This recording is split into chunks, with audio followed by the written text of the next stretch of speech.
नमस्कार मंडळी, कशा आहात? मजेत ना? मजेतच राहा.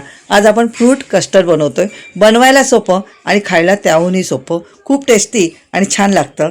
इथे आपण अर्धा लिटर दूध घेतलेलं आहे. त्यातलं 2 चमचे बाजूला काढून घेतलं दूध. त्या 2 चमचे दुधामध्ये 2 चमचे कस्टर्ड पावडर टाकलेले. सर्व मिक्स करून चांगली घ्यायची, म्हणजे गुठल्या होऊ द्यायच्या नाहीत. आता दुधाला उकळ आलेली आहे. त्याच्यामध्ये चवीनुसार साखर विरघळली की याच्यामध्ये आपण जो कस्टर्ड पावडर मिक्स केलेलं दूध आहे ते टाकायचं आणि 3 ते 4 मिनटं चांगलं शिजू द्यायचं. 3 ते 4 मिनटामध्ये कस्टर्ड पावडर त्याच्यामध्ये छान शिजली की थंड करायला ठेवायचं.